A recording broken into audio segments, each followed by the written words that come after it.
Magandang umaga po. Narito na po ang magiging lagay ng panahon ngayong araw ng Linggo, September 1, 2024.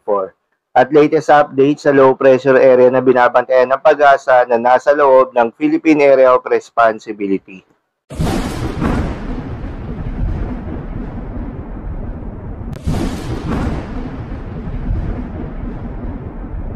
Sa kasalukuyan ng tayo sa Pag-asa, itong southwest monsoon o hanging habagat ay patuloy pa ring nakakaapekto sa may western section ng Southern Luzon, Visayas at Mindanao. Kaya naman asahan yung maulap na kalangitan na may kalat-kalat na mga pagulan at thunderstorms.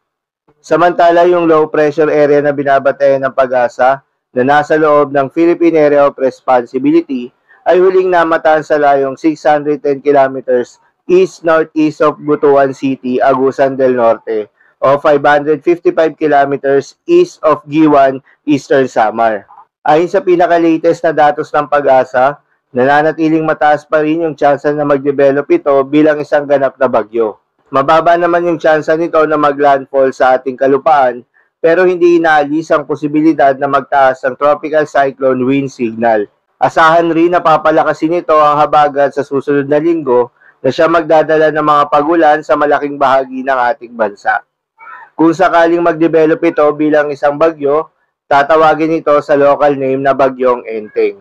Paalala lamang po na ang mga nasabing forecast ay posible pa pong magbago, kaya naman patuloy lamang magantabay sa mga update nating ilalabas at ng Pag-asa. Para naman sa magiging lagay ng panahon ngayong araw ng linggo, dahil pa rin sa epekto nitong low pressure area, asahan sa Eastern Visayas, Central Visayas, Caraga, Davao Region at Northern Mindanao ang maulap na kalangitan na may kalat-kalat na mga pagulan at thunderstorms. Posible ang mga pagbaho o pagguho ng lupa dahil sa pagkatamtaman hanggang sa malalakas na mga pagulan.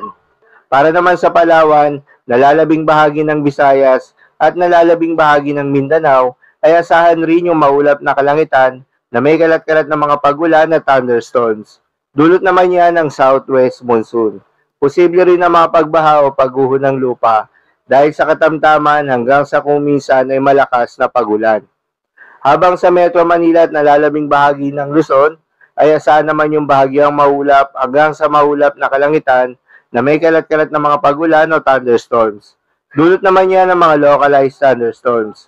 Posible rin na mga pagbaha o pagguho ng lupa during severe thunderstorms. Madalas na bobo ang mga thunderstorms na ito tuwing hapon o gabi na nagtatagal ng 1 hanggang 2 oras. Kaya naman mag-ingat sa posibleng mga pagbaha o pagguho ng lupa during severe thunderstorms.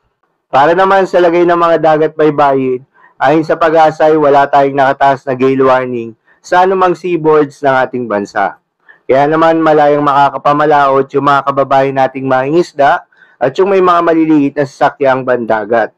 Dahil inaasahan yung banayad hanggang sa katamtaman ng mga pagalon. Ngunit iba yung pag-iingat pa rin, lalo na kung meron tayong offshore thunderstorms activity, asahan pa rin yung tsansa ng malalakas na hangin at kaakibat nito ang bahagyang pagtaas ng mga alon.